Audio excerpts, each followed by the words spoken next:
Bosch just dropped this brand new miter saw, and man, does it glide so butter smooth.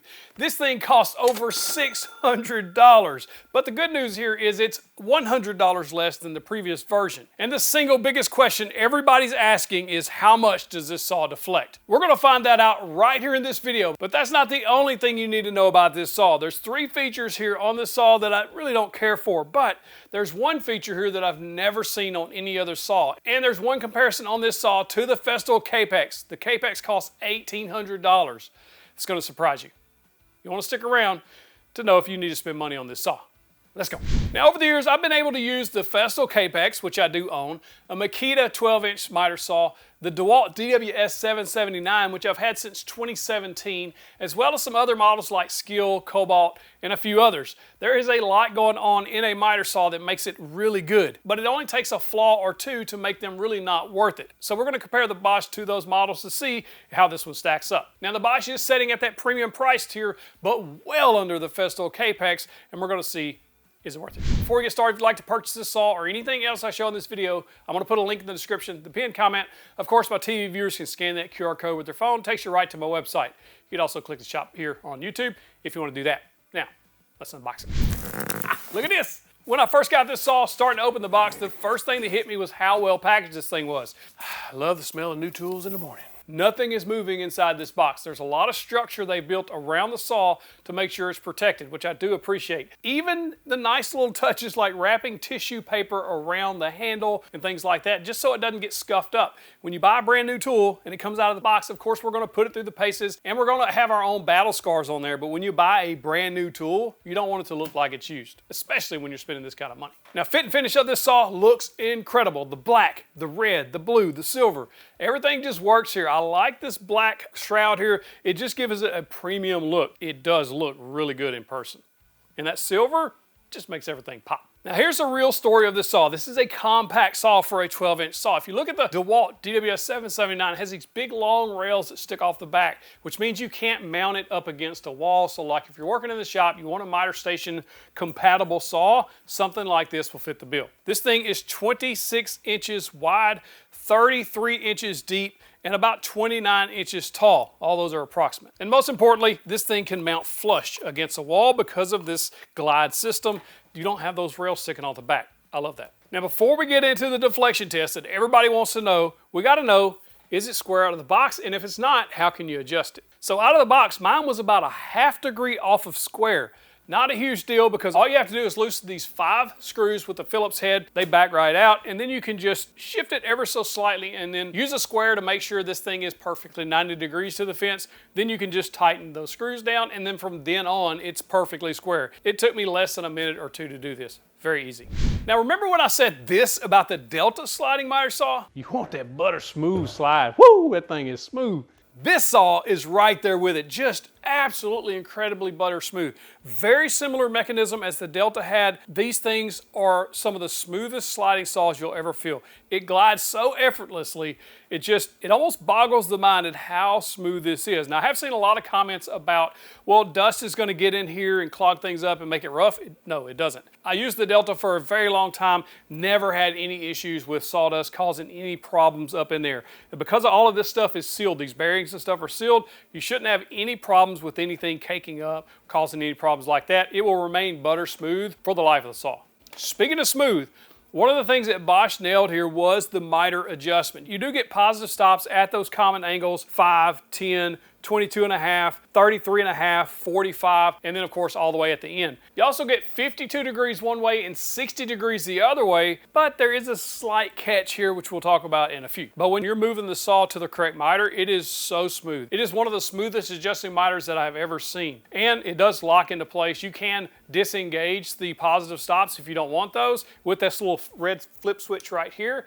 And then when you're ready for positive stops, you just flip it back. It's very easy. Also on this plate, it's very easy to read high contrast black lettering on this brushed silver looking plate. It does have roof rafter pitch angles noted on there as well, so that could be helpful if you're doing some roofing. This does bevel up to 47 degrees both ways, and it has a positive stop, which I don't know that I've ever seen a positive stop like this on other miter saws. It's a turret style, kind of like you see on a router, on a plunge router, the way a turret stops. It's 33.9, 45, and 47. So you do have those preset, and there is a screw right here that you can micro adjust those if you need to dial in something else. As far as how to adjust the bevel, there's this little switch back here on each side. And obviously if you work one side, the other side operates the same. So you can unlock and lock the bevel and put it wherever you want it. Now it does have a couple of other features for cutting crown and base molding and things like that. There is this little flip switch here that kind of lets you lock this saw into a couple of positions. So depending on what you're cutting, it's kind of a presetting there that you can use that. As far as other adjustments go, you can slide each fence on each side out so that you can do the bevel cuts. Obviously, you don't want to leave those collapsed because you will cut into your fence if you do. It probably won't hurt anything other than the fence because those blades can cut aluminum, but it's certainly not the greatest thing you can do. Dust collection, again, really good. This does swivel on top, or it does pivot, so you can actually use that on either side. There is a positive stop though. It'll only go so far towards the front. Now cut capacity here, you do get about 13 7/16 inches across at 90 degrees. I actually measured about 15 inches, but of course the blade is coming in at an angle, so it would take off a little bit there. And the stats say you get 7 inches of base molding against the fence, 11 inches of crown flat on the table. This does have a 15 amp motor. It is spinning at 4,000 RPMs. There is no adjustable speed on here though. All right, coming up, the feature I've never seen on any miter saw, and then the three that I really don't like. The feature I've never seen on any miter saw are these flip-up stop blocks on each extension wing. Now, if you're putting this in a miter station, this isn't a big deal. But if you're taking your tools in and out of the shop, or you're taking it to the job site, having repeatable, accurate cuts available on the miter saw, absolute win. And these are metal. I had somebody ask if these were plastic or metal. These are absolutely metal, and they fold down out of the way when you don't need them. So how much actual capacity do you get? Well, you can run it into 12 inches, right about 12 inches, and then all the way out to about 21 inches, and this works the same on both sides. And if you need anything shorter than that, you can always just cut a block to whatever size you need, and basically you can get even shorter than 12 inches if you needed to. We also have a depth stop here, so you can just make a depth stop like if you're cutting dados or grooves or something. And this is also micro adjustable, so you can dial in the perfect depth whenever you need it. This does have a shadow line with a little caveat, at least on my model. Now, dust collection on this thing fully collapsed is extremely good. Yes, you will have a little bit of sawdust coming out around the cut or the saw on any miter saw that I've tested, including the mighty Festool Capex, which everybody touted as the greatest dust collection known to man on a miter saw. That's malarkey. It's just okay. I was severely underimpressed by the Festool Capex and have been since I bought it. I spent, at the time I think it was $1,400. Now they're $1,800. In my opinion, overpriced for what I'm using it for. I understand if you're a finished carpenter, precision, all this stuff, yeah, it's maybe. But I think I would have been better off sticking with the Makita personally. But it is a very nice miter saw with a ton of great features. But the dust collection is just mediocre in my opinion. I even upgraded to a bigger hose for more airflow and all that. I do have it hooked to a Festool dust extractor, so I have everything that should work well on that, and it's just okay. Even sliding is even worse. On this one, when it's fully collapsed, I think it's about on par with the Festool Capex. I actually think the Makita fully collapsed like this has a better dust collection. But when you slide this saw, dust is going to go everywhere. But the Makita does it, the Festool does it. Any of the sliding miter saws that I have used, sliding them, it just creates a lot of dust. And that's just a problem that is plaguing all miter saws as far as I know. There's a few things here I don't like about this saw. It's not a deal breaker, but I think you should be aware of it before you spend 600 bucks on it. Number one, no soft start. This thing just, especially if you, for whatever reason, have it down a little bit and you turn it on, it just jumps to life. I wish it did have a soft start. I think that would make it a much more premium feeling saw, especially at this price. Bosch also claims that there's a blade break on here that should take about 5 seconds to stop.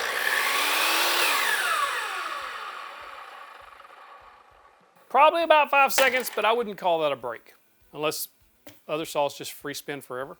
I haven't noticed that. Number two, the hold down clamp, not good. I don't like these style of clamps. Festool does it right. Skil does it right. A $229 10-inch miter saw, probably one of the best budget miter saws you can buy, has a fantastic clamp on it. This one, the screw down, I don't like those. I think these are just a waste of money. I hear in the UK they got a different version clamp that's way better. Number 3, the shadow line is nice. Don't get me wrong. I like shadow lines because I am red-green colorblind. There's certain shades of green and certain shades of red I just don't see. The Festool, I barely see the laser on it. The Makita, I could not see the laser at all. It's like it wasn't even there. This one, it does have a nice shadow line on one side, on the right side of the blade. On the left side of the blade, it's just a giant shadow. So I guess if you're moving in a certain direction, that's helpful. The Skill shadow line is way better because you can see both sides of that blade, even the teeth, which I do like. I think they should have done a better job unless you have a different experience and the light's not perfectly centered or something. But for mine, on the one that I got, the shadow is only on one side, which is kind of a bummer. And there's a bonus pick here that I figured out while I was using the saw that I don't really care for. First and foremost, if you bevel all the way to this side, so to the left of the saw, and this fence is, or this extension is fully collapsed, you can't see the degree that you're at. You actually bump out at 52 degrees, so it actually hits the maximum on this left miter, which is not a huge deal. If you know it, you know it, and you just hit the 52, you know. On the other side though, when you go all the way to the right, you want to go to 60, but you can't. If this extension is fully collapsed, the furthest you get is about 53, 54 degrees. You have to move this extension out to get to the full 60. It's not a deal breaker. It's just kind of one of those things like, I wish it was better type thing. Another thing I don't like is the blade on this saw, and almost any miter saw comes with really bad blades. The Festool does come with a good blade, I will say that. But this is just a stock framing style blade, just something to chop up wood, 2x4s, that kind of thing. If you want a really good blade, I highly recommend what I put on here is the CMT 80 tooth. This is a really good cross-cut style blade, and because miter saws are typically doing a bunch of cross-cutting, you're gonna get much cleaner cuts with this. I will say about changing the blade, very easy. You don't even have to remove this cover. I know on the DeWalt, you have to loosen this bolt that holds this guard on to help it slide back out of the way. And this is designed so that you don't need to do that. So blade changes is very fast. You can also add fast cap zero clearance tape to these saws. Because of this throat plate has this big wide opening, a bunch of small pieces will end up falling down in there. And more importantly, the bottom side of the cut usually is a little rougher. So if you use something like the tape, you'll get better results on the cut, and it's very inexpensive as well. Another thing I'm not a huge fan of on this saw, you can lock this in chop saw mode, but as you see, it has quite a bit of play there in that. I really wish this was just buttoned up. When you lock it down, it should just lock straight up chop saw style. Even the DeWalt does this, the Skill does this. It's not a lot of play in there. This has a lot of play because of this locking mechanism. Now you can remove all of that play and make it rock solid, but you have to flip another switch, and that is this little crown molding switch here that I showed earlier. If you put that in the first position, then flip this switch, then it barely moves. It's more on line with some of those other high-end chop saw setting. So that is a good thing that you can lock it down, but it just creates another step you have to take. Again, a minor annoyance. Not a deal breaker, just Let's talk about the deflection, because that is the one thing everybody wants to know. Does this saw have deflection? The answer is yes, but so does the Festool. Now a $1,600, $1,700 saw has deflection at full extension. The Makita, $800, $900 miter saw at full extension has deflection. So that's something you have to realize. If you're getting a sliding miter saw, you're going to deal with deflection. Now, even fully collapsed, these saws can deflect. And what is deflection? Deflection is if the blade moves off of that straight 90-degree line there, as you see here. If you push laterally, right or left, on any of these saws, if you put pressure right or left when you're making your cut, it's going to deflect. I don't care which model you have. Some are worse than others. But how does this one stack up to the Festool, the Makita, and the other ones? So I've got this piece of white melamine. I've drawn a square line on this thing, and I'm going to show you exactly how much deflection you get on this saw. Now, keep in mind, I'm going to show you how much the Festool saw has as well as the Makita, which the Makita is a little more pricey, and the Festool, again, is $1,800. So you're going to see a little bit of a difference here in the deflection. So keep those in mind as we move forward. First up, this is the Bosch deflection. As you see, if you just go straight down, you're not going to have any problems. That's the way these miter saws are designed, is to push straight pressure down. On any saw that I've ever tested, if you put lateral pressure either way, you get some sort of deflection. But this one is quite minimal. As you see, as I'm pushing pretty good right and left, you will have deflection on any miter saw. Any miter saw that I've ever tested has had that. So if we go full extension, you can see pushing straight down, no deflection. Obviously, if you start pushing left and right, you will see a little bit, but you have to purposely be pushing left or right, and you have to put quite a bit of pressure here to move this. I'm not even touching on the bottom there. So you're gonna get deflection on any saw. This one is pretty good. This might even be better or equal to the Festool. We'll pop up on the screen the Festool deflection test as well as the Makita. And as you see, even high-end saws will have some deflection, but this one is not bad. So long as you just push straight down, you're gonna be fine. If you push left or right, obviously you will have a little deflection. So as you see, this little over $600 saw has about as much deflection than the Festool, which costs 2.5 times more. Like, it's just a nature of the beast. And if you know that and you just push straight down, you'll be fine. But if you start pushing lateral pressure on any sliding miter saw, it's gonna be an issue. I don't think the deflection on this saw is as big of a deal as a lot of people are trying to make it out to be in some of the reviews I've seen, unless they have more play than I do on my saw. This one is very tight, comparable to the other high-end saws. If you look at something like the Wind miter saw, that thing, deflection was pretty bad compared to the rest. So this one, I know the Wind's way cheaper than this, but overall I think this one's comparable to the high-end saws. So who would buy this saw versus some of the others? Well, if you have a small shop or you just want to mount it against the wall, this one's going to fit the bill. If you like butter smooth gliding saws, fantastic. Dead accurate, perfect 90-degree cuts, perfect 45-degree cuts, easy to adjust if it's not square out of the box.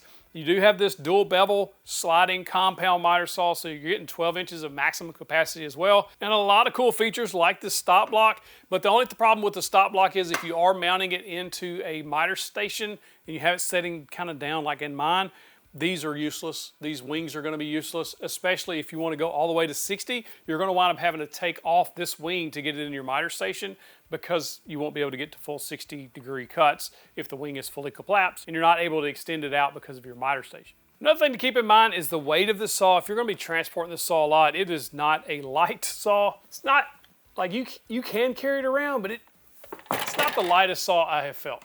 Just know that.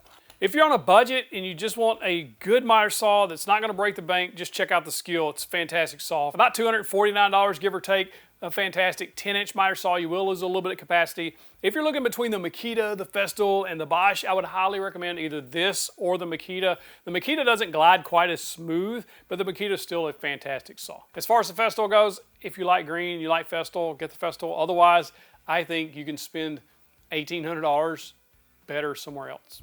Overall, I think this is a fantastic saw. There's not a saw on the market that's 100% perfect in my opinion. I've spent too much money on the Festool. I bought the Makita. I've tried a bunch of different saws. This one is on par, I think, with the Makita saw. There's some minor things here going on that I wish were better, but that's basically the case with any tool that I review. There are some things I would like to see versus others, but everybody's opinion is different. Overall, if you want to check out this saw or any other saw that I showed today, there's a link in the description. Pinned comment. Of course, you can scan that QR code with your phone if you're watching on TV. It takes you right to the saw. Let me know what you think. If you like this saw but you're unsure, should you get this, the Makita, or the Festool, you should check out that video right there. Festool versus Makita. Click in that box, go watch it. Click in the box, get you the big old virtual fist bump. Fair warning, I was a huge Festool fanboy in that video, and that's probably swayed my decision. But let me know.